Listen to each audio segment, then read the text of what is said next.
খুদার নূরে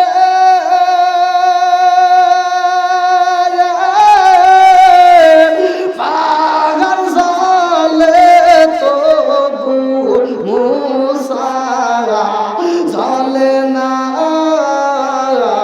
প্রেম তো মরে না। আল্লাহু আকবার। জনম দুকুনি মামইরা গেছে, কবরের ভিতর বাচ্চা প্রসব বেদনা শুরু হয়ে গেছে গো। আমার আল্লাহর নীলা খেলা বোঝা যায় না, কথা কোন ঠিক কিনা? কি খেলা খেলাইলা দয়াল রে ও দয়াল, খেলা চমৎকার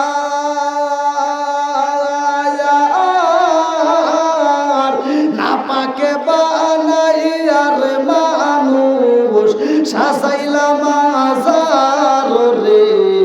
কি খেলা খেলাইলা দয়াল রে। আল্লাহু আকবার।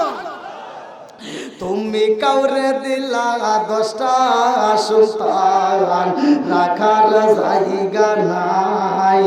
কাউরে দিলা কোটি টাকা, একটা সন্তান নাই। জোরে জোরে কোন কথা ঠিক কিনা? তুমি কাউরে দিলা 10টা সন্তান, রাখার জায়গা নাই। কাউরে দিলা কোটি টাকা, একটা সন্তান নাই। তুমি নির্দোষী রে রাখো দয়াল ভবের জেলখানায়। হাজার দোষ করিয়াও কেউ করে সর্বদায়।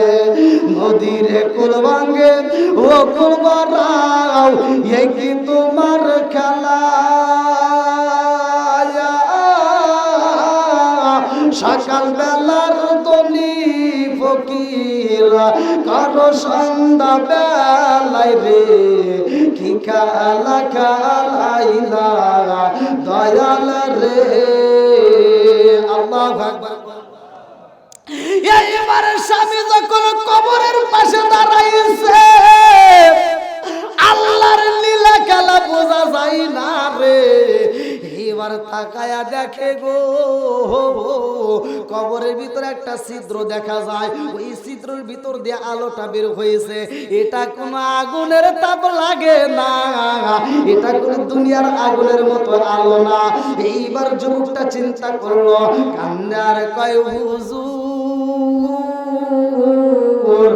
আমি চিন্তা করলাম এই কবরের ভিতর থেকে আলো বের হয়, না জানি আমার স্ত্রীর কবরটা জান্নাতের টুকরা হয়ে যায়নি।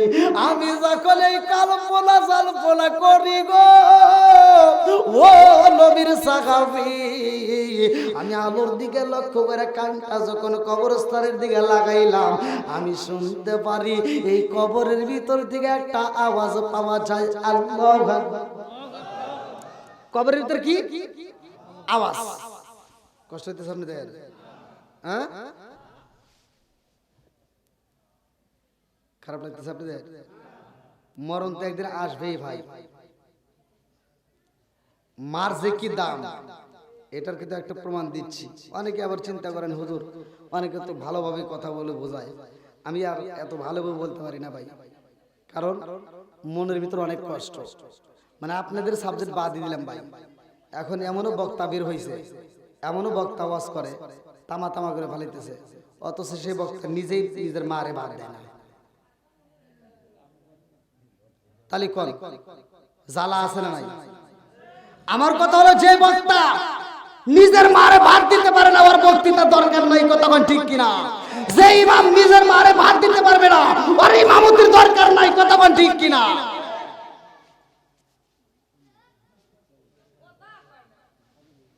কষ্ট পাইতেছে?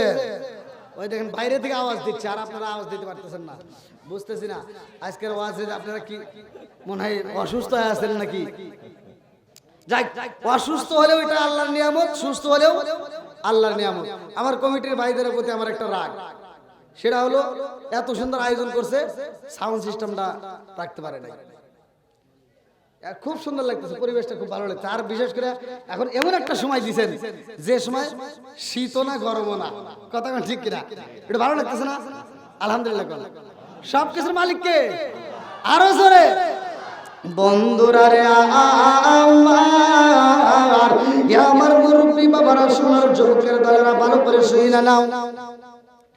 এইবার স্বামীটা যখন কবরের সাথে কানটা লাগাইছে রে, আমার দোপারাবাসীরা,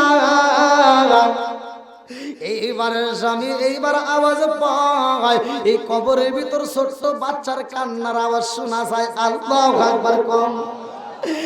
আর মনের ভিতর মানে না, গভীর রাতে দৌড়ায় ইমাম সাহেবের কাছে যায়, বলে না না এটা সম্ভব না, কোনোদিন এরকম আওয়াজ পাওয়া যাবে না। এইবার বলে আমার মনে মানে না, আমি দৌড়ায় বাড়ির ভিতরে যাই, এইবার আমি কোদাল হাতে নিলাম, আমি একটা কোদাল হাতে নিয়ে এবার কবরস্থানে যাইয়া আস্তে আস্তে যখন কবর খনন করি গো ও নবীর সাহাবী, আমি তাকায়া দেখলাম আমার বিবিটা শুয়ে আছে, আমার বিবিটা ঠিকই মরা, আমার বিবিটা মইরাই রয়েছে, কিন্তু আল্লাহর নীলা খেলা বোঝা যায় না। আমার বিবিটার বুকের দিকে শুরু কইরা এই তলপেট পর্যন্ত তাজা মানুষের মতো বডি, আমার বিবির স্তনে আমার বাচ্চাটা মুখ লাগাইয়া দুধ পান করতেছে। জোরে জোরে কন্যা সুবহানাল্লাহ। রাখার মালিক কে? বাঁচানোর মালিক কে? সব কিছুর মালিক কে? বাবা বাইরে এত এই পোলাবান আসো, আমার যুবক বাইরে যারা আছো এলাকার আশেপাশে সবাই চলে আসো, আসো, জায়গা হবে জায়গা হবে। ওই ওই দিক দিয়ে একটা শর্ট বেছে দেন, ওই দিক দিয়ে একটা শর্ট মার বিছাই দেন, তাহলে তো জায়গা হবে। হ্যাঁ আল্লাহ আকবার। বাঁচাইছে কে? এই সন্তানটারে নিয়ে হযরত ওমর রাদিয়াল্লাহু আনহুর দরবারে চলে গেছে, হুজুর আমাকে একটু সাহায্য করেন। আল্লাহ আকবার। বন্ধুরা রে আমার মুরব্বী বাবারা, সোনার যুবকের দলেরা ভালো করে শুনে নাও, ভালো করে শুনে নাও। জনম দুকুলি মা 10 মাস 10 দিন পেটের ভিতর রাইখা দিছে গো, এই মায়ের যে কি দাম রে বন্ধু আমরা বুঝলাম না। এই দুনিয়ার বুকে মা বাবা বাচ্চা থাকতে বুঝি না, অথচ মাটা মইরা গেলে বাপটা মইরা গেলে বোঝা যায় কি দাম। কথা কোন ঠিক কিনা? বাচ্চা থাকতে যদি আপনি দাম না দিতে পারেন, মরার পরে দাম দেয়া কোনো লাভ নাই। কথা কোন ঠিক কিনা? এই জন্য আমার ওয়াজ কিলো বুঝতে হবে। আমি ওয়াজ করে যাবো আর আপনি বুঝবেন না, এই ওয়াজ করার দরকার নাই। ভালো করে শোনেন বন্ধুরা রে আমার মুরব্বী বাবারা, সোনার যুবকের দলেরা ভালো করে শুনে নাও, ভালো করে শুনে নাও। এই স্বামীটা নবীর সাহাবীর দরবারে যাইয়া চোখের পানি পালাইয়া বুবাইয়া বুবাইয়া কান্দার কয়, ও নবীর সাহাবী আমার এই সন্তানটার নিয়ে দাঁড়াইছি, এই সন্তানের মা মইরা গেছে গো আজ থেকে 6 মাস আগে, অথচ এই সন্তানটা এখনো জীবিত। জোরে জোরে কন্যা সুবহানাল্লাহ। বাঁচাইছে কে? এইবার ওমর রাদিয়াল্লাহু আনহু দুইটা চোখের পানি পালাইয়া ডাক দিয়া কয়, ও যুবক ভাই, আমার আল্লাহর লীলা খেলা বোঝা যায় না। মা মারা গেছে অথচ পেটের সন্তান মরে নাই। একমাত্র বোঝা যায় হায়াত মউতের চাবিকাঠি আমার আল্লাহর হাতে। কথা কোন ঠিক না? আল্লাযী খালাকা সাবআ সামাওয়াতি তিবাকা মা তারাফি খালকির রহমানি মিন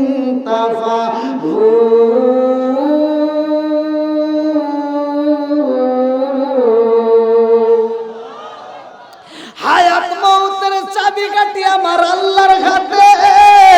আমার আল্লাহ ইচ্ছা করলে হায়াত বাড়াইতে পারে, আবার ইচ্ছা করলে হায়াত কমাইতে পারে। কথা কোন ঠিক কিনা? কুল্লু নাফসিন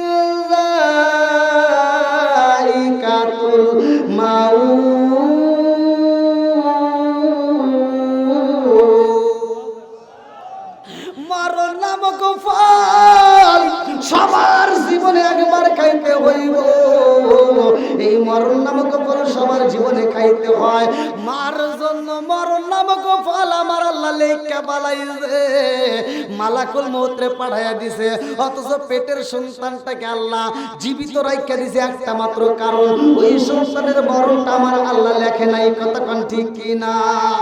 ওরে আমি কাঁচা তুমি পাখি থাকো আমার ভিতর, ওরে আমি কাঁচা তুমি পাখি থাকো আমার ভিতর। হঠাৎ করে ওই রাজা ইওয়ালা দেয়া খবর, ওয়াসিনপুর ঠিকানা তোমার, যাইবা ওয়াসিনপুরে।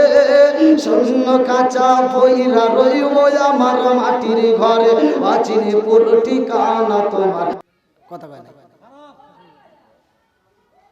একজন কইতে স্যার, আপনার কথা কইবেন না। এটা যারা যারা বলছে ভালো করে শুনে নেন, আপনারা যে হুজুরের মুখ থেকে শুনছেন বা যারা বলছে হয়তো জিনিসটা ভুল বলে বলেছে। কারণ কিন্তু খারাপ লোক ছিল না, কারণ ছিল ভালো লোক। আল্লাহ আকবার। ভালো করে ওয়াজটা শুনে নেন। কিতাবের ভিতরে উল্লেখ করা হয় মুসা নবীর জামানায় তিনজন ওই সময় ভালো অভিজ্ঞতার হাফেজ ছিল। মুসা নবীর আল্লাহ যে কিতাব দিয়েছিল, কিতাবের নাম ছিল কি? তাওরাত। জোরে কোন? তাওরাত। এই তাওরাত কিতাবের হাফেজ ছিল তিনজন, তখন পাকা। তার ভিতরে এই কারণ একজন হাফেজ। আল্লাহ আকবার। তাহলে কি জানাশোনা কম? তারপর সম্পর্কে কিন্তু মুসা নবীর চাচাতো ভাই। বন্ধুরা রে আমার, এই মুসা নবীর ভাই কারণ ডাক দিয়া কয়, ভাই মুসা তুমিও তো মুখস্থ করছো কিতাব, আমিও মুখস্থ করছি, তবে এই কিতাবে আমি রাখা যাইব না, এই কিতাবটা একটু বাইন্ডিং করতে হইব। আল্লাহু আকবার কোন? ভালো করে শুনেন। এইবার মুসা নবী যায় আমার আল্লাহর সাথে কথা বলে। মুসা নবীর পাওয়ার আছে না নাই? মুসা নবী যখন তোর পারে যায়, আমার মালিকের সাথে কথা বলবো রে আমার দাও পারাবাসীরা। মুসা নবী তোর পারে যায় আল্লাহর সাথে কথা কয়। এইবার উপর দিকে এমন কি বলো না, মুসা নবী কইতেছে, বোঝেন না কেন? মুসা নবী আল্লাহর সাথে কথা বলে গেছে না, ওয়াজ বুঝতে না। মুসা নবী বলতেছে কি বলো, উপর দিকে তাকায় দেখে মুসা নবী যেই জায়গাটায় দাঁড়াইছে ওর উপরে একটা গাছ ছিল, যে গাছের ডালটা ছিল মোটা, কিন্তু ওই ডালের সাথে একটা টিকটিকি দৌড়াদৌড়ি করতেছে। ওই টিকটিকিটাই মুসা নবীর গায়ের উপরে পায়খানা হয়ে গেছে। আচ্ছা, মুসা নবীর মেজাজ নরম না গরম? একসাথে বল। হ্যাঁ, গরম। হ্যাঁ ঠিক আছে। এবার মুসা নবী গরম মেজাজে করতেছে, আল্লাহ এই দেখো একটা ভালো পোশাক পরে আইছি, তোমার তো কথা কম না, কি করে দিল? মুসা নবী গরম মেজাজে করতেছে, আল্লাহ এই টিকটিকি কেন তুমি বানাইছো, এটা কি ধর? আল্লাহ মুসা নবী বলতেছে টিকটিকি কেন বানাইছো? আল্লাহ ডাক দিয়া কয়, মুসা তুমি তো এই মাত্র আমি আল্লাহরে প্রশ্ন করলাই, আল্লাহ টিকটিকি কেন বানাইছো? ও মুসা, এই মাত্র তুমি যে প্রশ্ন করছো, এই একই প্রশ্ন টিকটিকি আমার কাছে আজ থেকে 30 বছর আগে করছে। আল্লাহু আকবার। টিকটিকি আবার কি কইছে? তুমি প্রশ্ন করছো কি? আমি প্রশ্ন করছি তুমি টিকটিকি কেন বানাইছো? এই টিকটিক তো দরকার নাই। কই টিকটিকি আজ থেকে 30 বছর আগে আমার কাছে প্রশ্ন করছে, আল্লাহ তুমি মুসারে কেন বানাইছো? আল্লাহ আকবার। পায় না ঘটনা আছে না নাই? জোরে কোন না, আছে না নাই? বন্ধুরা রে আমার মুরব্বী বাবার শোনার যুবকের দলেরা ভালো করে শুই না নাও। আল্লাহ ডাক দিয়া কয়, মুসা রে ও মুসা, এই মাত্র তুমি প্রশ্ন করলা টিকটিকিরে কেন বানাইছি, অথচ টিকটিকি 30 বছর আগে আমি আল্লাহর কাছে প্রশ্ন করছি, আল্লাহ তুমি মুসারে কেন বানাইছো? এই মুসা তো একদিনও তাবলীগের দাওয়াত নিয়ে আসলো না, একদিনও তো আমার কাছে দাওয়াত নিয়ে আসে না, অথচ মুসারে তুমি কেন বানাইছো? মুসারে না বানাইলে তো চলতো। আল্লাহু আকবার। লম্বা একটা ঘটনা রে ভাই, কেমনে বুঝাই আমি আপনাদের মাঝে সংক্ষিপ্ত মূল পয়েন্টটা জানায়া যাই। এইবার মুসা নবী আল্লাহর কাছে কথা কয়, ও মালিক রে, এই কিতাবটা বাইন্ডিং করতে হবে, কিতাবটা বাইন্ডিং করতে চাই। আল্লাহ ডাকে দিয়া কয়, মুসা এই কিতাব তো বাইন্ডিং করবা, সাধারণ কিতাব না। এই মুহূর্তে আমি তোমাকে এমন একটা পাথর দিতে চাই, যেই পাথরটা আমি তোমাকে এখন দান করব, এই পাথরটা আমি আল্লাহরে আবার ফেরত দিতে হইব। আল্লাহু আকবার। মুসা নবী ডাক দিয়ে কয়, আল্লাহ কি এমন পাথর তুমি দিবা আবার তোমাকে ফেরত দিতে হইব, কারণটা কি? আল্লাহ ডাক দিয়া কয়, মুসা রে, এমন একটা পাথর আমি আল্লাহ তোমারে দান করব, এই পাথর দুনিয়ার কোনো পাথরের মতো পাথর না। এই পাথরের একটা নাম আছে। বলে পাথরের নাম কি? বলে পাথরের একটা নাম আছে রে মুসা, পরে বলবো, আগে বইলা দেই পাথরের কি গুণাগুণ। বলে কি গুণাগুণ? বলে এই পাথর যদি অন্য পাথরের সাথে লাগায়া দাও, ওই পাথরটা সোনা হয়ে যাইব। জোরে জোরে কন্যা সুবহানাল্লাহ। এই পাথর যদি কোন মাটির চাকার সাথে বাড়ি মাইরা দাও রে মুসা, ওই মাটির চাকায় আর মাটি থাকবে না, ওটাও সোনা হয়ে যায়। কি তাই কহ তালি দেব আল্লাহ গো। এইবার মুসা নবী যখন পাথর পাইছে রে ভাই, মুসা নবীর আনন্দ বাইরা গেছে। আল্লাহু আকবার কম। মুসা নবী পরীক্ষা করার জন্য পাশে একটা পাথর পায়।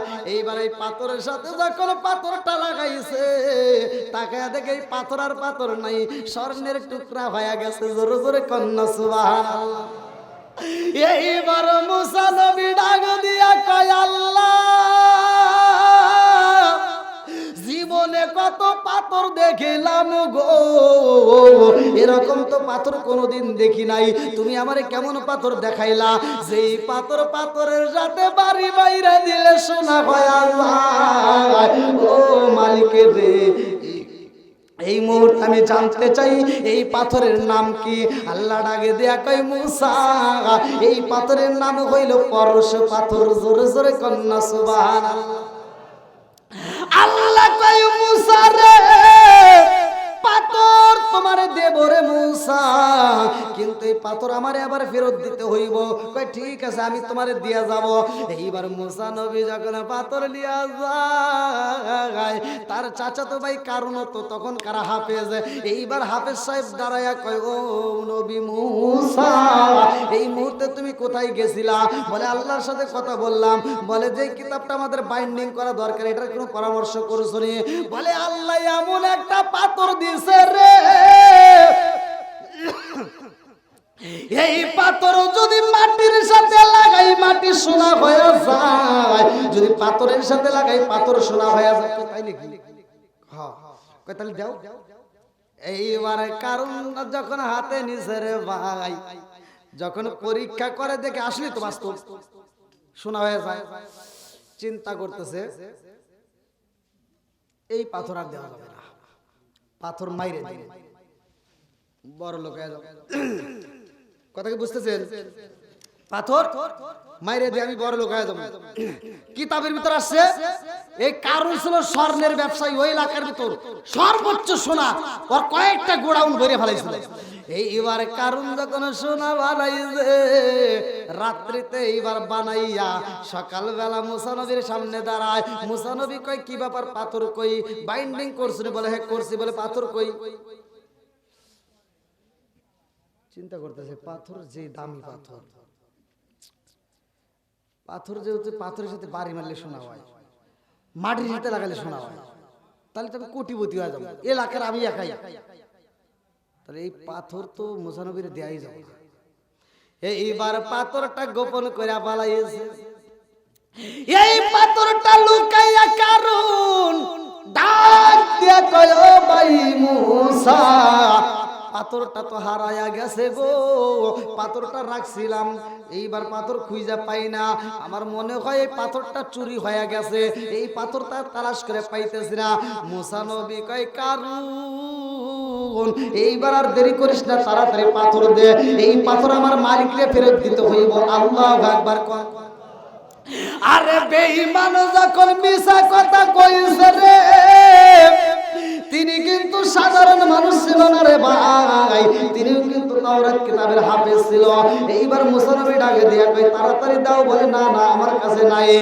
এইবার গোপনে পাথর দিয়া, এই পরশ পাথরের সাথে আরো পাথর লাগাইয়া কয়েকটা গোডাউন বইরা ফেলাইছে সোনা দিয়া।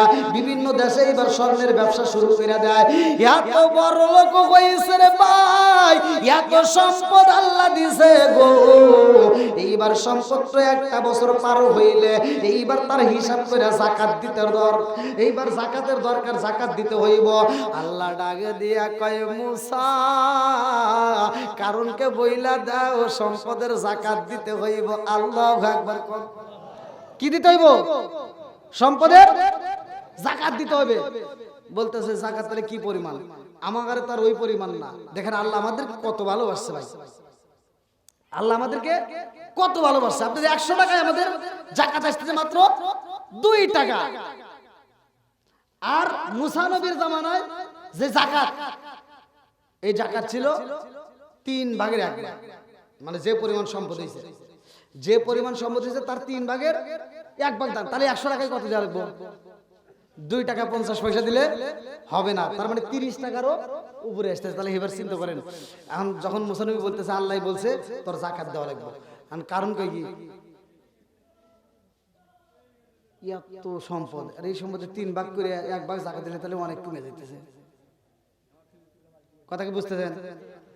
এই যে এখান থেকে কারণ শুরু হয়ে গেছে কৃপণ। এইবার যখন যাকাত যায়, এইবার কারণ ডাক দিয়ে কই ভাই মুসা এই সম্পদ আমি দিতে পারবো না, অনেক কষ্ট করে আমি জমাইছি, এত পরিমাণ যাকাত দিতে পারবো না। কিছু দিলে হবো নাকি? অল্প কিছু দিলে হবো? না, তোমার হিসাব করে 3 ভাগের 1 ভাগ দেওয়া লাগবে। জোরে কোন সুবহানাল্লাহ। বন্ধুরা রে আমার, এইবার বেঈমান যখন দিতে চায় না, দেয় না রে বন্ধু। লম্বা একটা ঘটনা, এই কারণ ডাক দিয়ে কয় ও ভাই মুসা আমার নামে মালিকের কাছে কমপ্লেন কইরো না, আমি কথা দিলাম আমি যাকাত দিব, দাঁড়াও, তবে আমি দিব তোমার হাতে দিব না। বলে কিভাবে দিবা? বলে আমি যদি নিজে বন্টন করি তাহলে ওই বনি কোথায় হবে। এইবার যায়া বাজারে যায়, কিছু শাড়ি লুঙ্গি কিনা পালাইছে, কিছু কাপড় চোপড় কিনা পালাইছে। এইবার কাপড়গুলো কিনাই না বাড়িতে জমা কইরা পালাইছে। অল্প দামি কাপড়গুলো কিনা এইবার মানুষের মাঝে বন্টন করে। যেই পরিমাণ যাকাত দেওয়ার দরকার রে বন্ধু, ওই পরিমাণ দেয় না। এইবার কিছু লুঙ্গি শাড়ি কিনা, কাপড় কিনা যাকাত দিতেছে। কথা কি বুঝতেছেন? আর মুসা নবীরে ডাক দিয়া কয় এই দেখো আমি ঠিক মতো কিন্তু যাকাত দিতেছি, পরে জানি পেছাল বের না। মুসা নবীকে কিভাবে দিলা? বলে এইভাবে। কয় না তোমার যাকাত আদায় হয় নাই। এখন আমাদের সমাজের ভিতরে এরকম কারণ মার্কা লোক আছে না নাই? এই কথা বল নাকি, আছে না নাই? অনেক মানুষ আছে যাকাত দিতে পারে না। দেখবেন লাস্ট মুহূর্তে কি করে বুদ্ধি বাই করে কিছু লুঙ্গি আর শাড়ি এনে এইবার সিরিয়াল ধরে যাকাত দেয়, মাইকিং করে কয় আমি যাকাত দিমু। আর যাকাত কি হইলো? ওর যাকাত যদি শাড়ি আর লুঙ্গি দাও, আগে তোমার বউরে তুমি কি শাড়ি পরাইছো ওই শাড়ি তোমার কিনতে হবে। তুমি নিজে কোন লুঙ্গিটা পরছাও সেই রকম দামি লুঙ্গি কিনে তোমার দিতে হবে। তুমি নিজে পরো 1200 টাকা দামের লুঙ্গি আর তুমি যাকাত দাও 150 টাকা দামের, তোমার জুতা দেবে লাগবে। এই কথা বল না কে? আমার কথা একটু দিতে তাতে কি কষ্ট আছে? একটু চলবো একসাথে, বলেন চলবো। বন্ধুরা রে আমার মুরব্বি বাবারা শোনার যুবকের দলেরা ভালো করে শুনে নাও। এই কারণ যখন বেঈমানি করে কাপড় কিনা যাকাত দেয় রে ভাই, এই যাকাত আদায় হয় না, সম্পদের মায়ায় পইরা যায়। এই কারণ সম্পদের লোভে পইরা রে এইবার কারণ ধ্বংস হইব। ভালো করে শুনে নাও। মুসা নবী কই তোমার সাথে সেভাবে চলা যাবে না, তুমি আল্লাহর সাথে বেয়াদবি করলা, তুমি কিভাবে যাকাতটা আদায় করতে পারলা না? এত সুন্দর তোমার সম্পদ থাকতে তুমি সম্পদ দিলা না, আবার পরশ পাথরটাও তুমি রাইখা দিছাও, এই পাথরটাও তুমি দাও নাই। আমার আল্লাহ বিচার করতে পারে কি পারে না? একসাথে বলেন পারে কি পারে না? আমার মালিকের বিচার কেমন জানেননি? আমার আল্লাহর বিচার কেমন রে ভাই? ওই এলাকার ভিতর অভাব শুরু হয়ে যায়। মুসা নবীর কাছে এসে মানুষ এইবার বলে দেয়, হুজুর আমরা তো বিপদের মুখে আছি। এইবার মুসা নবী কই কান্দিছিলাম, আইন তানসুরুল্লাহ ইয়ানসুরকুম, আমার আল্লাহর কাছে সাহায্য চাও, আমার আল্লাহই সাহায্য করব। আল্লাহু আকবার। আরে ফিরাউন ছিল মুসা নবীর উপরে হামতাম করত। এই ফিরাউনের কাছে মানুষ যাই রে ভাই, এই ফিরাউন গ্রামের ভিতর ঘুরে ঘুরে দাওয়াত দেয়, আমাকে খোদা মানতে হইব, আমি হইলাম আনা রব্বুকুমুল আলা। নাউজুবিল্লাহ। কম এই বেঈমান যখন নিজেকে খোদা দাবি করছে রে, আমার দৌপারবাসীরা, আমার আল্লাহ এইবার নদীর পানিটা শুকাইয়া দেয়, নদীর মধ্যে পানি দেয়, বৃষ্টিও হয় না, ওই এলাকার মানুষ পানির অভাবে পইরা যায়, কূপের মধ্যে পানি পায় না। এইবার সব মানুষগুলো যাইয়া এইবার ফিরাউনের বাড়িতে দাঁড়াইছে, ডাকে দিয়া কয়, নেতা গো তুমি এলাকার ভিতর ঘুরে ঘুরে দাওয়াত দাও, তোমাকে খোদা মানতে হইব। খোদা মানবো কেমনে? তুমি তো আমাদের কোনো উপকার করতে পারো না। কি উপকার করা লাগবো? কাজ কয়েকদিন ধরে পানি নাই, তুমি জানো না? ছোট ছোট বাচ্চা পানির অভাবে মারা যাইতেছে, আমরা পানি বাচ্চারা গোসল করতে পারতেছি না, তাহলে পানি দাও। বেঈমান কয় কি? কয় যা তোরা কান্দিস না, কালকে পানি দেবো, যা। নাউজুবিল্লাহ।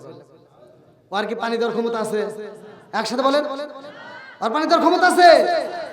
এক ফোঁটা পানি দেওয়ার ক্ষমতা নাই। আর বদমাইশ কয় কি? কালকে দেবনি, তোরা যা। এই কয়া রাত্রিতে ও চিন্তা করতেছে, কালকে যে পানি দিবার চাইছি, কালকে যদি পানি না দিতে পারি, এই জনগণ এসে তো আমাকে চাপাই চাপাই গিলেই বলে, তাহলে আমার বাড়ি ঘর আবার ভেঙে আলে গেলে। অতএব রাত্রিতে 10টার পরে 12টার দিক দিয়া হামানকে ডাক দিছে। ওর ডাইনার ছিল হামান, কিতাবের ভিতরে উল্লেখ করা হয় তার নাম ছিল হামান। ডাক দিছে, হামান। কয় কি? কয় কি? কয় চল কাজ আছে। নদীর কিনারায় যায়, জঙ্গলের ভিতর বইসা রাত্রিতে এই বেঈমান দোয়া করে, আল্লাহর কাছে বলতেছে, আল্লাহ গো আমি যে কি খোদা না গাদা, পৃথিবীর কেউ না জানলে তুমি জানো, কথা কোন ঠিক কিনা? এই ফিরাউন ডাক দিয়া কয়, আল্লাহ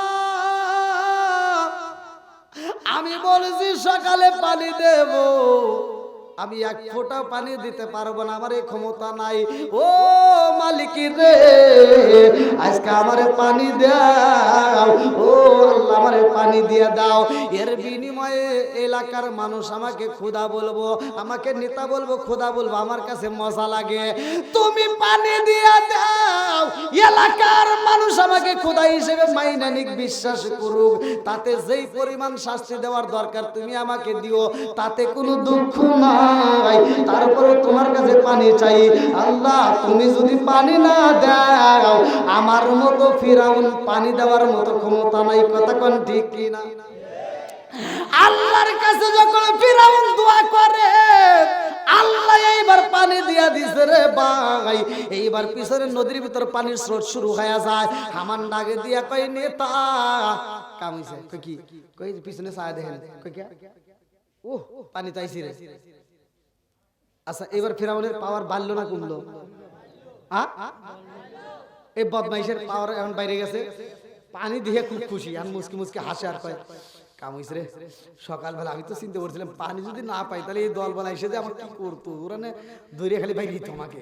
যাই বাসছি, পানি পাইছি, আর টেনশন নাই, চল। এমন সময় পিছন থেকে একজন দাঁড়াইছে, আল্লাহ জিবরাইলকে পাঠায় দিয়েছে। আল্লাহ আকবার। পিছন থেকে একজন দাঁড়ায় কয়, নেতা কি? আপনি কি এলাকার নেতা? কয় হ। কয় তাহলে আমার একটা বিচার করতে লাগবে। পাঠাইছে কে? আল্লাহ পাঠাইছে, বলতেছে আমার একটা বিচার করা লাগবে। কি বিচার? আমার বিচার হলো, এমন একজন গোলাম আছে যে মুনিবের কাছে যা চায় মুনিব তাই দেয়, অথচ ওই গোলাম মুনিবের কথা শোনে না। তাহলে এরকম গোলামের কি বিচার করা দরকার? ফেরাউন কয়, কি পাগল নাকি? মুনিবের কাছে যা চাই মুনিব তাই দেয়, আর এই গোলাম মুনিবের কথা শুনে না, ওকে আমার দরবারে নিয়ে আয়। আর চাপা মাপা পুরো হালাম কয় না আপনি দরবারে যাওয়ার টাইম নাই, এখান থেকে ফয়সালা দিতে হবে। তো এখানে কিভাবে দিব? বলেন তার বিচার কি করতে হবে? কয় মুনিবের কাছে যা চাই মুনিব তাই দেয়, অথচ মুনিবের কথা শোনে না। এরকম গোলাম যদি আমার কাছে আসে আর এর বিচার যদি আমার করা লাগে, এই যে নদী দেখছিস না, এই নদীর ভিতর নিয়ে অক্সুবা মেরে লাগে।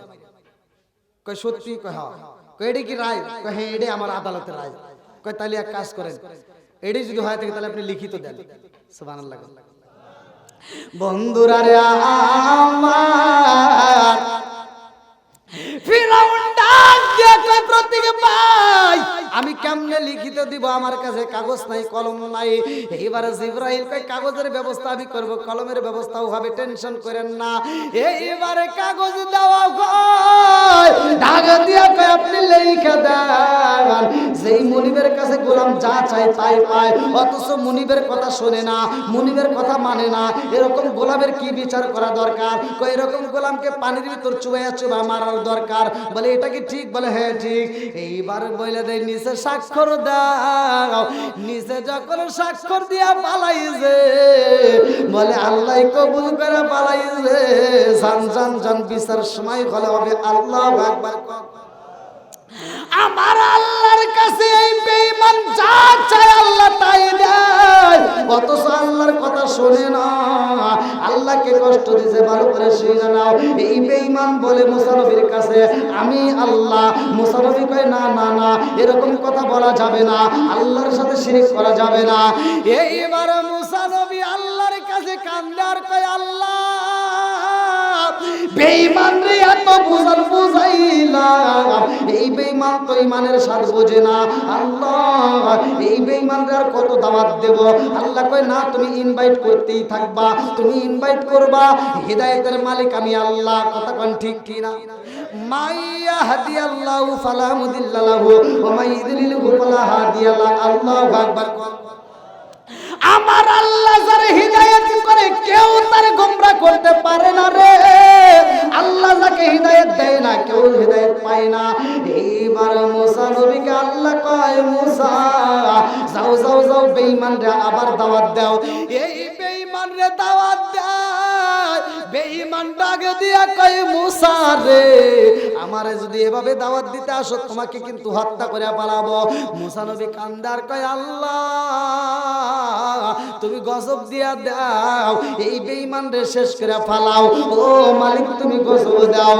এ আমার মুরব্বি বাবারা, ও সোনার যুবকের দলেরা ভালো করে শুনে নাও। লম্বা একটা ঘটনা কিতাবের ভিতর উল্লেখ করা হয়, কিতাবের নাম হচ্ছে ভালো করে শুনে নাও তাফসীরে নঈমি। এই তাফসীরে নঈমির ভিতর বিসমিল্লাহর তাফসীরের ভিতর উল্লেখ করা হয় মুসা নবী এইবার ডাক দিয়ে কয় আল্লাহ গজব দাও। আল্লাহ কয় মুসা রে আর একবার যাও, এই বেঈমানরে বইলা দিবা যদি ঈমান না আনে কালেমা না পড়ে তাইলে আমি আল্লাহ তাআলা রাত্রিতে তুফান দেব। আল্লাহু আকবার।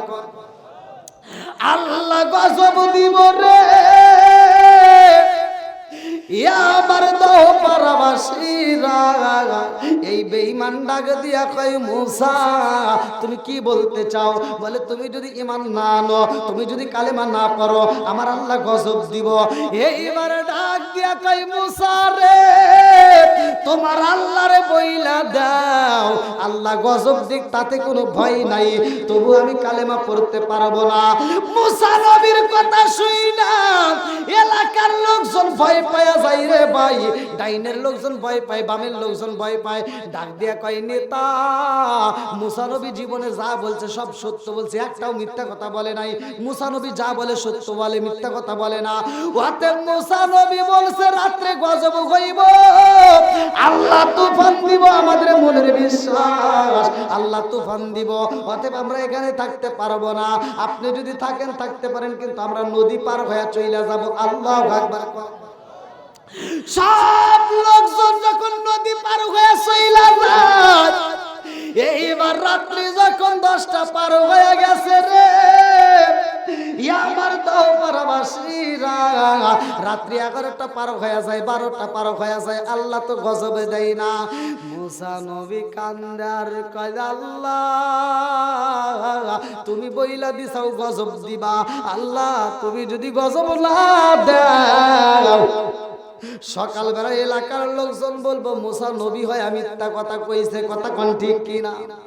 মুসা নবী কান্দার কয় আল্লাহ আমি ঘোষণা দিয়ে দিছি আমার আল্লাহ গজব দিব, আল্লাহ তুমি যদি গজব না দাও কিয়ামতের আগ পর্যন্ত দুনিয়ার সব মানুষ বলবো নবী হয় মিথ্যা কথা বলেছে, আল্লাহ আমারে মিথ্যাবাদী বানাইও না, তুমি তো বলছো এজন্য আমি ঘোষণা দিয়ে দিছি। আল্লাহু আকবার কর। আল্লাহ ডাক দিয়া কয় মুসা রে ও মুসা আমি আল্লাহ গজব দেব চিন্তা কইরো না, একটু পরেই তুফান শুরু হয়ে যায়। আল্লাহু আকবার কর। এইবার যখন তুফান শুরু হয়ে যায় রে ডাইনের দিকে তাকায় দেখে বাড়িগুলো উড়ে উড়ে যায়, বামের দিকে তাকায় দেখে বাড়ি উড়ে যায়। এইবার মুসা নবী চিন্তা করে তাইলে বেঈমানের বাড়িটা কি অবস্থা আছে দেখতে হইব। পিছন দিকে গুইরা ফিরাউনের বাড়ির দিকে তাকাইছে, তাকায় দেখে ডাইনের বাড়ি উড়ে যায়, বামের বাড়ি উড়ে যায়, অথচ ফিরাউনের বাড়িতে আল্লাহ গজব দেয় না, বাতাস লাগে না।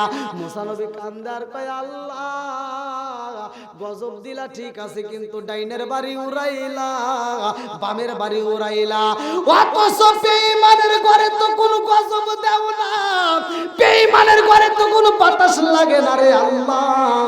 আল্লাহ ডাক দিয়া কয় মুসা রে ও মুসা আমি ফিরাউনের ঘরে আযাব দিতে পারবো না, গজব দেব না একটা মাত্র কারণ ওই বেঈমান আমারে চেনে না, ভালোবাসে না, কিন্তু বেঈমান আমার কোরআনকে এত ভালোবাসে, আমার এসএমটাকে এত ভালোবাসে, ওই ঘরের ভিতর আমি আল্লাহর নামের একটা এসএম রয়ে গেছে। আল্লাহু আকবার।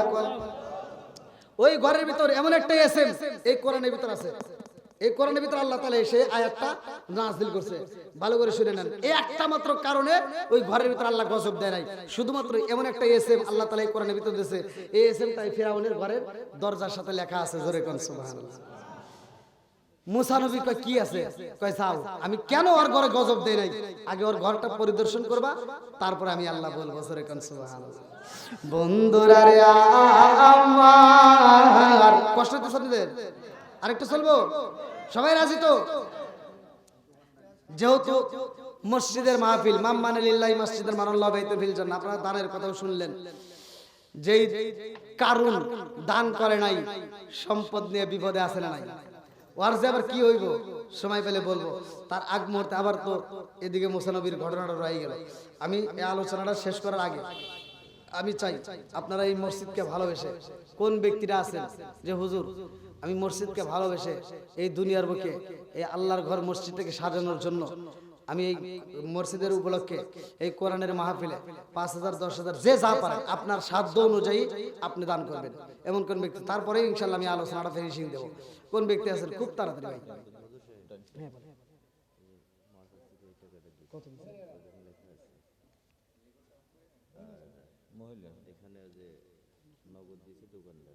দোকানদাররা কত? আমি হঠাৎ করে গেলে মোরে, হঠাৎ করে গেলে মোরে, কাঁদিস না কেউ কাঁদিস না, আমার কাফনে দিস নবীজি নাম বলিস না রে বলিস না, আমার কাফনে দিস নবীজি নাম বলিস না রে বলিস না, লাস্টি নিয়ে গরম জলে গোসলের পরে, লাস্টি নিয়ে গরম জলে গোসলের পরে, বিছানাটা সাজাইবি খুশবুয়া তোর দিয়ে, তোরা খুশবুয়া তোর দিয়ে, লাস্টি নিয়ে গরম জলে গোসলের পরে, বিছানাটা সাজাইবি খুশবুয়া তোর দিয়ে, তোরা খুশবুয়া তোর দিয়ে, পড়বি কোরআন দরুদ শরীফ, পড়বি কোরআন দরুদ শরীফ, কান্না বিলাপ করিস না, আমার কাফনে দিস নবীজি নাম বলিস না রে বলিস না, আমার কাফনে দিস নবীজি নাম বলিস না রে বলিস না।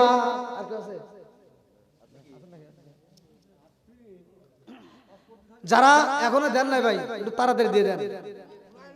হ্যাঁ ও বড় লোক এখনো আসে নাই, তার মানে এগুলি এখনো মনে বসে আছে। হ্যাঁ আমার কাছে ও কথা আছে এদিকে, বুঝছেন? যাই, আজকের দহপাড়া মাহফিলটা আমার কাছে যিনি আমাকে আপনাকে ভালোবেসে মায়া করে এত সুন্দর একটা পরিবেশে জান্নাতের বাগানে বসার জন্য সুযোগ দিলেন, এজন্য প্রাণ খুলে শুকরিয়া আদায় করি। সবাই বলুন আলহামদুলিল্লাহ। সকলেই বলুন সাল্লাল্লাহু আলাইহি ওয়াসাল্লাম। আজকের মাহফিলের সম্মানিত সভাপতি সাহেব এবং সম্মানিত ইমাম মুয়াজ্জিন, বিশেষ করে আমার পূর্বে যিনি আলোচনা করলেন আজকের মাহফিলের দ্বিতীয় আকর্ষণ, দ্বিতীয় বক্তা মধুর কণ্ঠে আলোচনা করলেন, তৃতীয় বক্তা চতুর্থ বক্তা সহ আমার ডানে বামে বসা সম্মানিত ব্যক্তিরা, আমার সামনে বসা মুরব্বী বাবারা, যুবকের দলেরা, কচিকাছাড়া, পর্দানিশী, অবলা সবলা মা ও বোনেরা, সবার প্রতি আমার সালাম রইল। আসসালামু আলাইকুম ওয়া রাহমাতুল্লাহি ওয়া বারাকাতুহু। আপনারা কেমন আছেন? শীতের সময়, ঠান্ডার সময় আমরা একটু ফাঁকা জায়গাগুলো একটু বন্ধ করে আদবের সাথে মাহফিলের ভিতরে একটু বসে যাই। আদবে আউলিয়া, বেয়াদবে শয়তান। আমরা এমন একটা মজলিসে বুঝতে পারছি, যেই মজলিসে বললে অন্ধকার জীবনটাও আল্লাহ আলোকিত করে দেয়। জোরে কোন সুবহানাল্লাহ। কোরআনটা আলো, কোরআনের সাথে যারা মিশে যায় তাদের জীবনটা হয়ে যায় আলো। আল্লাহ বললেন ওয়াইদা কুরিয়াল কুরআনু ফাসতামিউ লাহু ওয়া আনসিতু লাআল্লাকুম তুরহামুন। যেখানে কোরআন তেলাওয়াত করা হবে তোমরা নীরবতা পালন করবা। নম্বর 20 সূরা মুলক। আল্লাযী খালাকা সাবআ সামাওয়াতিন তিবাকা মা তারা ফি খালকির রহমানি মিন তাফাবুতি ফারজিউল বাসরা হাল তারা মিন ফুতুর সুম্মা রজিউল বাসরা কাররাতাইনি আনকালিবু ইলাইকাল বাসরু খাসিআ ওয়া হুয়া হাসির। আল্লাহু আকবার কোন। আল্লাহ বলেন 7 আসমান জমিন আমি আল্লাহ তাআলা সৃষ্টি করেছি। সৃষ্টির ভিতর কোনো ভুল আছে? একসাথে বলেন, সৃষ্টি করছে কে? সব কিছুর মালিক কে? আসমান কার? জমিন কার? এই আল্লাহর নাম নিতে যদি আমরা কৃপণতা করি তাহলে এই জবানটা আল্লাহ বন্ধ করতে পারে কি পারে না? এ ক্ষমতা আল্লাহর আছে না নাই? আর একটু জোরে করে আছে না নাই? সব কিছুর মালিক কে? এবার একটা আওয়াজ দাও, আসমান কার? আরো জোরে। জোর হলো না, জোরছে মারো। জমিন কার? আপনি কার? আমি কার? সম্পদ কার? সব কিছুর মালিক কে? আল্লাহ কবুল করুক সবাই কেন আমিন। সে আল্লাহ তাআলা আমাদেরকে সৃষ্টি করছেন, একটা উদ্দেশ্য আছে না নাই? আজকের কমিটিকে যদি প্রশ্ন করি আপনারা এই আয়োজনটা কেন করছেন, বলবে হুজুর আমাদের একটা উদ্দেশ্য আছে। ঠিক, আল্লাহ যে মানুষ বানাইছে এটারও একটা উদ্দেশ্য আছে। জোরে কোন সুবহানাল্লাহ। আমি যখন কোরআন তেলাওয়াত করব আপনারা তখন আল্লাহু আকবার বলবেন, পারবেন তো সবাই? আল্লাহু আকবার ওয়ালিল্লাহিল হামদু বিসমিল্লাহির রাহমানির রাহিম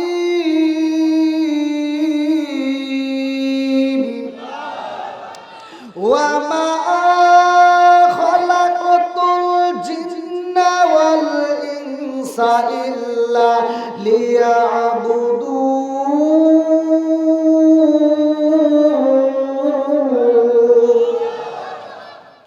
সূরা জারিয়াত আয়াত নম্বর 56। আল্লাহ বলেন ওয়া মা খালাকাতুল জিন্না ওয়াল ইনসা ইল্লা লিয়াবুদুন। আল্লাহ বলেন আমি আল্লাহ তাআলা মানুষ এবং জিন জাতিরে বানাইছি আমি আল্লাহর ইবাদত করার জন্য। জোরে কোন সুবহানাল্লাহ। তাহলে ইবাদত চলবে কার? একসাথে বলেন, আরো জোরে। জোর হলো না? খেদমত করব কার? না, তালে তালে তাল মিলাইতেছে। এই আমি মিছিল করতেছি, কয় আমার আব্বা তোমার ভাই, অমুক ভাই তমুক ভাই। আমি কে সেই মিছিল করতেছি যে তালে তালে তাল মিলাইবেন। ইবাদত করব আল্লাহর, এটা ঠিক আছে, কিন্তু খেদমত করতে হবে মা বাবার। কার? একসাথে বলেন, আরো জোরে। যেই সন্তান বাপ মায়ের খেদমত করে না, ভালো করে শুনে নাও, কোন হুজুর কোন ফতোয়া দিছে জানি না, আমার ফতোয়া শুনে নাও। যেই সন্তান বাপ মায়ের খেদমত করে না, যেই সন্তান বাপ মায়ের খেদমত করতে পারে না, ওই সন্তান মসজিদ করে মাদ্রাসা করে মক্কা মদিনার ইমামকে দিয়েও যদি ওনার জানাজার নামাজের ইমামতি করে, কোনো লাভ নাই। কথা কোন ঠিক কিনা? আল্লাহ বললেন ওয়াসাইনাল ইনসানা বিওয়ালিদিহি ইহসানা হামালাতুহু উম্মুহু কুরহা ওয়া দাআতুহু কুরহা। আল্লাহু আকবার বল। আল্লাহ বলছে তোমার মা বাবাকে ইহসান করো, তাদেরকে দয়া করো, তাদেরকে ভালোবাসো। ওয়াজ করছে কে? আর আমার নবী বলছে হুমা জান্নাতুকা আমার নারুকা, তোমার মা বাবা তোমার জন্য জান্নাত, তোমার মা বাবা তোমার জন্য জাহান্নাম। কথা কোন ঠিক কিনা? এবার আলোচনা কিন্তু আমি সরাসরি ঢুকে গেলাম, কেউ এদিক সেদিক কথা বলবেন না। ফাঁকা জায়গাগুলি এখনো পূরণ হয় নাই ভাই, একটু কষ্ট করে আসেন। এই পৃথিবীর বুকে মার কেন এত দাম? এমন একজন মা ছিল যেই মাটা মারা যাওয়ার পরে বাচ্চা ডেলিভারি করছে, যেই সন্তানটা ডেলিভারি হয়েছে, ওই মা কবরস্থানের ভিতরে সন্তানে দুধ পান করাইছে। জোরে কোন সুবহানাল্লাহ। এই আলোচনাটা যদি শুনতে হয় ওমরের জামানার ঘটনা। হযরত ওমর রাদিয়াল্লাহু আনহুর কাছে এমন একজন ব্যক্তি আসলেন ছোট্ট একটা বাচ্চা নিয়ে, যেই বাচ্চা কবরের ভিতর ছিল 3 মাস। জোরে কোন সুবহানাল্লাহ। বন্ধুরা রে আমার মুরব্বি বাবারা, সোনার যুবকের দলেরা, ভালো করে শুনে নাও। জনম দুঃখনি মা পেটের ভিতর বাচ্চা রাখে, কোনদিন মা দুঃখের কথা কাউকে কয় না রে ভাই। এই জমিনের মধ্যে মায়ের দাম আছে না নাই? আরেকটু জোরে কও না, আছে না নাই? ও তুমি জিন্দা থাকতে এক মুঠো ভাত দাওনি মা বাবার মুখে, মরলে খাওয়াও পাড়ার লোক ডেকে, মোহন আমার মরলে খাওয়াও পাড়ার লোক ডেকে। আছে না নাই? কথা বল না কে? অনেক সন্তান আছে বাপ মা বাচ্চা থাকতে বাদ দেয় না, মরে গেলে সারা গ্রামের মানুষকে দাওয়াত দিয়ে গরু জবাই করে খাওয়ায়। কথা কয় না? আছে না নাই? যেই সন্তান বাপ মা বাচ্চা থাকতে বাদ দেয় না, ওই সন্তানের দাওয়াত খাওয়া জায়েজ নাই। কথা কোন ঠিক কিনা? যে খাবে ওর ভিতর ভেজাল আছে। আর যে সন্তান বাপ মাকে বাচ্চা থাকতে বাদ দিবে না, মরে গেলে গরু জবাই করে আমাদেরকে দাওয়াত দিতে আসবে, ওদেরকে জুতার বাড়ি দেওয়া হবে। কথা কোন ঠিক কিনা? রাগ করতেছেন নাকি? এবার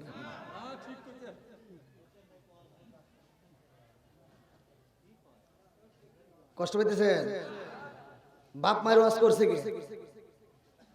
আল্লাহ। জোরে কোন আল্লাহ বলছে ওয়াসাইনাল ইনসানা বিওয়ালিদিহি ইহসানা হামালাতুহু উম্মুহু কুরহা ওয়া দাআতুহু কুরহা ওয়া হামলুহু ফি সালাতি 30 শাহরা হাত্তা ইযা বালাগা আশুদ্দাহু ওয়া বালাগা 40 সানাতান ক্বালা রাব্বি আওসি'নি আন আশকুরা নি'মাতাকা আল্লাতী আন'আমতা আলাইয়া ওয়া আলা ওয়ালিদাইয়া ওয়া আ'মালা সালিহান তারদাহু ওয়া আসলিহ লি ফি যুররিয়াতি ইন্নী তুবিতু ইলাইকা ইন্নী মিনাল মুসলিমিন। আল্লাহু আকবার কর। আল্লাহ বলছে তোমার মা বাবাকে ইহসান করো, তাদেরকে দয়া করো, তাদেরকে ভালোবাসো। আর আজকে আমরা সন্তানরা এই মার মনে কষ্ট দেই, বাবার মনে কষ্ট দেই। আছে না নাই? রাগ করেন না ভাই, আমার কথা বলে একটু তিতা, কারণ আমি তো আর ইমামতির ভয় করি না, আমার তো আর ওই ভয় নাই। আমার রিজিক দিবে কে? আরো জোরে, রিজিকের মালিক কে? আল হক মুররুন। সত্য কথা একটু তিতা লাগবে, তারপরে বলতে হবে। কথা কোন ঠিক কিনা? যে সন্তান বাপ মায়ের ভাত দেয় না, আপনারা হয়তো কষ্ট পাইতেছেন, আমি কিন্তু দাওয়াতের বিরোধিতা করতেছি না। আমার কথা হলো যে সন্তান বাপ মাকে বাচ্চা থেকে ভাত দিবে না, ও দাওয়াত দিতে আসলে ওর দাওয়াত আমরা খাবো না। আর যে সন্তান বাপ মারে ভাত দিবে, ওর গরু জবাই করা লাগবে না, ওর উট জবাই করা লাগবে না। ও যদি সাদা ব্রয়লার মুরগি জবাই করে দাওয়াত দেয়, তাও ওর জন্য আত্মা ভরে দোয়া করুন। কত বার না কে দরকার আছে না নাই? সব জায়গায় মুনাফিকি করা, তেল তেলা ওয়াজ চলে না। কথা কোন ঠিক কিনা? আজকে কিছু তিতা কথা বলে যাবো, রাগ করবেন না তো? সবাই রাজি? আল্লাহ কবুল করুক সবাইকে। আমি বন্ধুরা রে আমার মুরব্বি বাবারা, সোনার যুবকের দলেরা, ভালো করে শুই না নাও। জনম দুকুনি মা বাবাকে আমার আল্লাহ এত সম্মান কেন দিছে ভালো করে শুইনা নাও বন্ধুরা রে আমার জনন্দ কোনি মা সন্তানটা পেটে নিয়ে কত কষ্ট করে রে ভাই প্রথম 3টা মাস মা ঠিক মতো খাইতে পারে না যা কিছু খায় মা শুধু বমি করে কথা কোন ঠিক কিনা এমন একজন ব্যক্তি ছোট্ট একটা বাচ্চারে কোলে নিয়ে আরে বন্ধু এইবার হযরত ওমর রাদিয়াল্লাহু আনহুর দরবারে চলে যায় হযরত ওমরের দরবারে যাইয়া কান্দে আর কয় ভাই উমাইয়ার এই মুহূর্তে আমি একটু সাহায্য চাই আমার একটু সাহায্য দিতে পারবানি ওমর রাদিয়াল্লাহু আনহু ডাক দিয়া কয় যুবক ভাই তোমার তো খুব সুন্দর দেহ পিন্ডাটা কি এত সুন্দর দেহ নিয়ে তুমি ভিক্ষা করবে রইছাও কাজ করে পারো না তার মানে বুঝতে হবে ভিক্ষা সবার জন্য না কথা কোন ঠিক কিনা কি খারাপ লাগতেছে ওমর রাদিয়াল্লাহু আনহু বলতেছে চাও ঠিক আছে কিন্তু তোমার তো দেহ ভালো তোমার যে পিন্ডাটা দেখতেছি তুমি যুবক বয়স তুমি তো কাজ করতে পারো তুমি ভিক্ষা করো কেন তো কয় হুজুর এই ঘটনা শুনবেন কয় বলো একটু শুনবো আল্লাহু আকবার বলো বন্ধুরা রে আমার এইবার যুবক কান্দে আর কয় ও নবীর সাহাবী আমি কাজে কাম করতাম আমার সুন্দর একটা সংসার ছিল ও নবীর সাহাবী আমার বিবিটার পেটে যখন বাচ্চা আসে গো আমার কাজ কাম বন্ধ হয়ে যায় আমি কত গলিতে গলিতে ঘুরলাম কাজ পাই না আমার বিবির মুখে খাওন দিতে পারি না আমার বিবির পেটের মধ্যে বাচ্চা যখন 5 মাস 6 মাস পার হয়ে যায় 7 মাস যখন চলে গো আমার বিবিরে ডাকে দিয়া কইলাম বিবি গো আমি তো এলাকার ভিতর কাজ পাই না দূরে যদি কাজ পাই যাইতে পারবো নি আমার বিবি ডাক দিয়া কই স্বামী গো আমার শরীরটা বেশি ভালো যায় না আমার পেটের মধ্যে যেই বাচ্চা আছে গো এই বাচ্চাটা তো পেটের ভিতরে মাঝে মাঝে আমার একটু কাঁদায় মাঝে মাঝে আমার একটু কাঁদায় যেই পা দিয়া ধাক্কা মাইরা দেয় গো স্বামী আমি যখন দুঃখনি মায়ের কষ্ট হয় যত কষ্ট হোক তারপর আমার সন্তানের মুখটা আমি মা দেখতে চাই আল্লাহু আকবার কর জনম দুঃখনি মা সন্তানের মুখ দেখার জন্য পাগল হয়ে যায় রে আমার দোপারাবাসীরা ভালো করে শুইনা নাও এইবার মানুষটা কান্দে আর কয় নবীর সাহাবী আমাদের বাড়ির সামনে একটা কাফেলা চলে আসে সেই কাফেলার মানুষেরা ব্যবসার জন্য বের হয়ে গেছে আমি যায়া দাঁড়াইলাম কাফেলাবাসীরা এলাকার মধ্যে আমি কোনো কাজ পাই না তোমরা যদি আমার সাথে নিতা তোমাদের সাথে আমি কুলিগিরি করতাম আমি কাজ করতাম আমাকে দিনের মজুরি দিলে দিনেরটা নিতাম মাসিক মজুরি দিলে আমি মাসিক নিতাম আমারে যদি তোমরা একটু নিয়ে যাইতা আমি কাজ কাম কইরা যেই মজুরি পাইতাম সেই মজুরি দিয়া আমার বিবির মুখে হাসি ফুটাইতাম আল্লাহু আকবার এইবার কাফেলাবাসীরা ডাক দিয়া কয় যুবক রে এত সুন্দর তোমার দেহ গো চলো যাই আমরা তোমার কাজে নিতে চাই এইবার কাজে নিয়ে যখন চইলা যায় 1 মাস যাই 2 মাস যায় আসতে পারে না কাফেলার লোকেরা আসতে দেয় না আরে এইবার কিছুদিন পরে যখন আসবে দীর্ঘ 1-2 মাস না রে বন্ধু কেউ বলে 6 মাস কেউ বলে 5 মাস এইবার 6 মাস পরে আসবে আল্লাহর নীলা খেলা বোঝা যায় না এই যুবকটা যখন কাজে চইলা যায় 1 সপ্তাহ পরে তার বিবিটা মইরা যায় রে ভাই পেটের মধ্যে বাচ্চা, এই বাচ্চাটা রাইকা জনম দুখনি মা ভালো করে শুনে নাও, মা তো বাচ্চার জন্য পাগল। স্বামীরে যখন বিদায় দিব, বাচ্চা থাকতে বিদায় দেওয়ার সময় ডাকে দিয়া কয়, স্বামী গো আপনি যাইবেন ব্যবসায়, কিন্তু আমার 7 মাস তো চইলা যায়, আমার পেটের বাচ্চাটা দুনিয়ার বুকে আসবে, আমার বাচ্চাটারে দেখবে কেন? এই স্বামী ডাক দিয়ে কই, বিবি রে ও বিবি, আমার পেটে তোমার পেটের বাচ্চাটা আমি আল্লাহর উপর তাওয়াক্কুল করলাম, আমার আল্লাহর উপরে সাইরা দিলাম গো, আমার আল্লাহই তারে দেখবে। জোরে জোরে কন্যা সুবহানাল্লাহ। ওয়াজ খালি শুনলে হবে না কিন্তু ভাই, কার উপরে ছাড়ি দিছে? আমরা যেই কোনো কাজে যেখানেই যাব আল্লাহর হাওলা, আল্লাহর উপর ছাড়ি দেব, কথা কোন ঠিক কি? কিন্তু এখানে বাপটা একটা ভুল করছে, বলতেছে আমার পেটের বাচ্চাটাকে আল্লাহর উপর ছাড়ি দিলাম, আমার আল্লাহ দেখবে, কিন্তু মাটার কথা উল্লেখ করে না, অর্থাৎ স্ত্রীর কথা উল্লেখ না করার কারণে দেখেন ঘটনা ঘটে যায়। আল্লাহ আকবার। হযরত ওমর রাদিয়াল্লাহু আনহু ডাক দিয়া কই, যুবক রে তারপরে ঘটনা আমি শুনতে চাই। ডাকে দিয়া কই, ও নবীর সাহাবী, আমি যখন চইলা যাই আমার বিবিটা মইরা যায়, আমার বিবির পেটের মধ্যে 7 মাসের বাচ্চা, এই বাচ্চাটা এখন বাচ্চা আছে নাকি মইরা গেছে এটা বাড়ির লোক জানে না। মা যখন মারা গেছে গো, এই বাচ্চাটাকে সহ মারে কবর দিয়া দিছে, আমার পরিবারের লোক যখন কবর দিয়া দিছে গো, আমি জানি না আমি কোথায় কাজে আছি, আমার বাড়ির লোক জানে না। আমি দীর্ঘদিন পরে যখন বাড়িতে চলে আসলাম, এইবার বাড়িতে আসি, আমার বাড়ির সবাই আমার সাথে কথা কয়, আমি ডাকে দিয়া কই, আমার কি বাচ্চা হয়েছে, আমার বাচ্চা কই, আমার বিবি কই? কেউ আমারে প্রকাশ করে না, আমারে খাউন দেয়, আমারে গোসলের পানি দেয়, আমি গোসল করলাম, খাবার খাইলাম, আমাকে ঘুমানোর জন্য বিছনা কইরা দেয়, অথচ এই কথা কেউই জানায় না।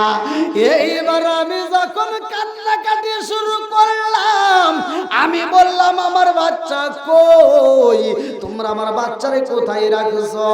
এইবার একজন ডাক দিয়া কয়, ভাই তোমার বাচ্চা তো হয় নাই, হইলেই তো খবর দিতাম, তোমার বাচ্চা হয় নাই।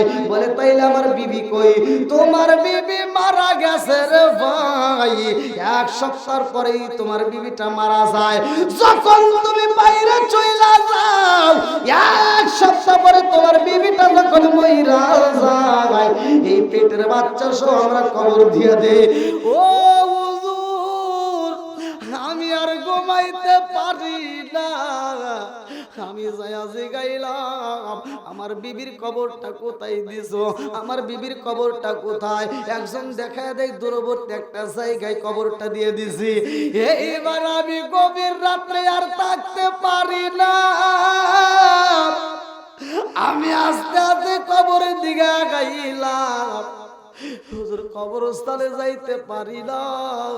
আমি তাকায়া দেখলাম যেই নকশা আমার আঁকায়া দিছে, যেইখানে আমার বিবির কবর দেওয়া হয়েছে, ওই জায়গাটার মধ্য দিকে আলো বের হয়েছে গো।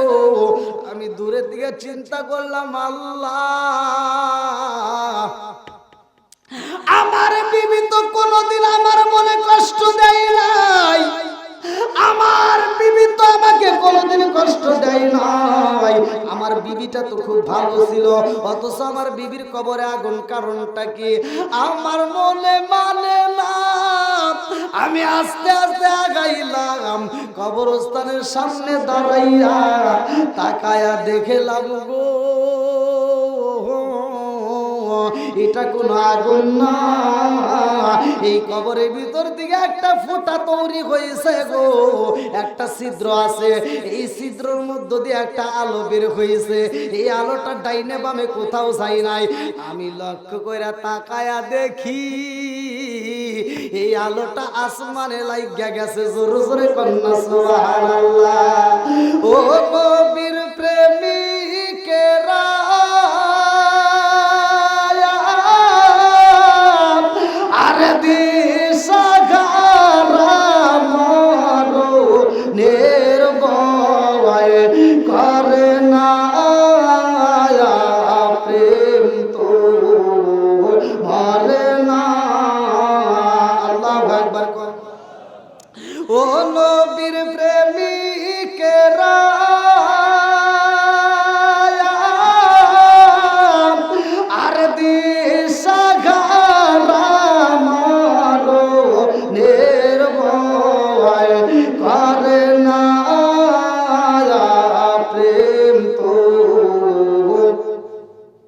একসাথে মরে না প্রেম কইরাছে মুসা নবী